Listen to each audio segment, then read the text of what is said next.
Assalamualaikum warahmatullahi wabarakatuh. Salam sejahtera untuk kita semua. Yang kami hormati dosen pengampu mata kuliah, serta teman yang berbahagia. Kami dari kelompok 2 berkesempatan mempresentasikan hasil makalah kami yang berjudul Unsur-unsur belajar dan pembelajaran. Adapun anggota terdiri dari 7 orang. Yang pertama Hamidah, yang kedua Muhammad Raihan Ramadhani, 3 Sri Anissa, 4 Indah Permatasari, 5 Cindy Mutiara Sari, dan saya sendiri Rini Amelia.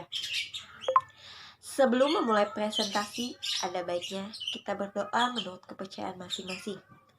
Berdoa dimulai. Berdoa selesai.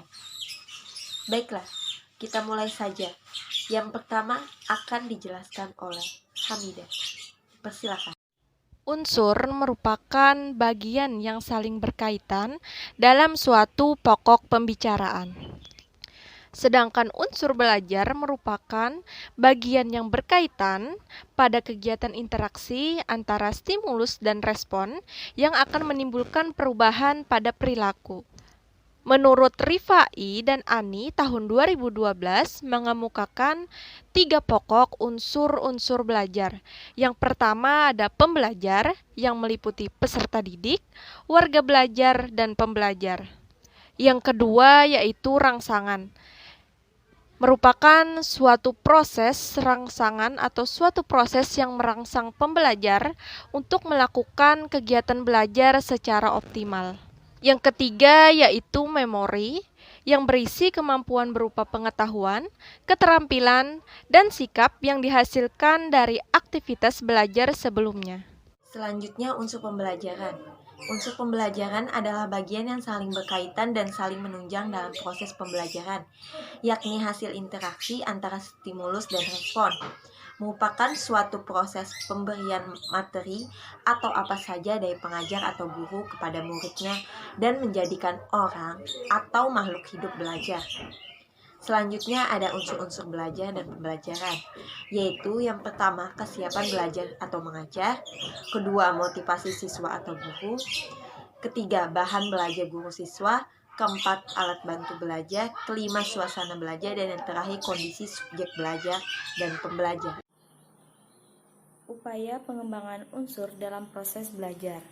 Hal ini dapat diusahakan dengan cara memperhatikan unsur-unsur dinamis pada diri siswa meliputi unsur motivasi belajar, dengan menghadapkan siswa pada hal-hal yang menantang, misalnya dengan jalan mengadakan pemecahan masalah, dengan cara menyelidiki, mengadakan percobaan, membuat sesuatu dan sebagainya agar menguatkan motivasi siswa. Bagi siswa yang kurang atau lamban didorong untuk lebih aktif belajar, sementara siswa yang pandai dimintai untuk menjadi tutor dengan tugas memberi penjelasan atau membantu hal-hal yang belum dimengerti atau belum dikerjakan. Agar motivasi ekstrinsik ditingkatkan untuk menjadi motivasi intrinsik dalam belajar.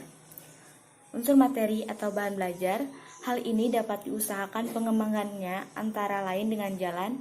Yang pertama yaitu upayakan ada pemilihan materi pembelajaran. Yang kedua, siswa diikut sertakan untuk ikut mempertanggungjawabkan pemilihan materi pembelajaran.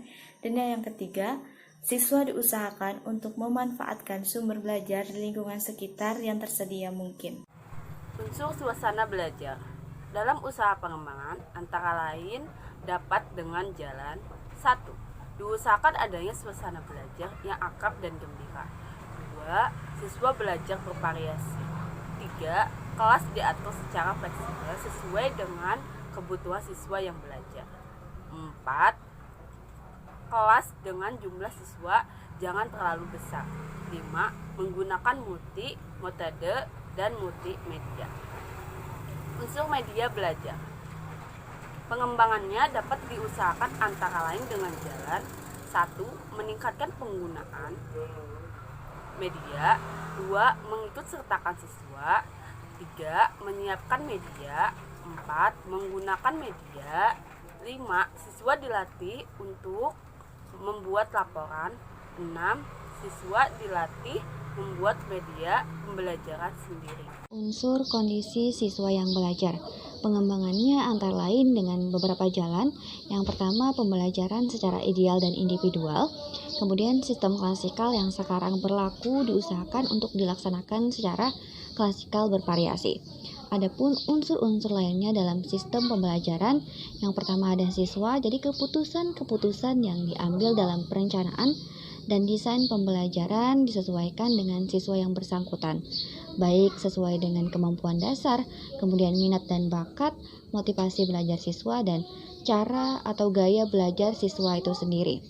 Kemudian tujuan, jadi tujuannya adalah unsur terpenting dalam pembelajaran setelah unsur siswa sebagai subjek belajar tadi. Jadi melatih siswa agar memiliki kemampuan tinggi dalam bidang tertentu, mengajarkan keterampilan dasar bagi siswa tadi, kemudian juga memberikan jaminan agar menjadi lulusan tenaga kerja yang efektif di bidang mereka masing-masing atau bidang tertentu, memiliki kreativitas yang tinggi dan sebagainya. Kemudian juga ada pun tujuan yang bersifat khusus yang direncanakan oleh guru, meliputi yang pertama pengetahuan, informasi, serta pemahaman sebagai bidang kognitif. Selanjutnya ada sikap dan apresiasi sebagai tujuan bidang afektif. Kemudian juga berbagai komponen atau kemampuan sebagai bidang psikomotorik. Dalam konteks pembelajaran, tujuan khusus dirumuskan sebagai teknik untuk mencapai tujuan pendidikan. Kondisi adalah pengalaman belajar yang dirancang agar mencapai tujuan khusus seperti yang telah dirumuskan. Pengalaman belajar harus mendorong siswa aktif belajar, baik secara fisik maupun non-fisik.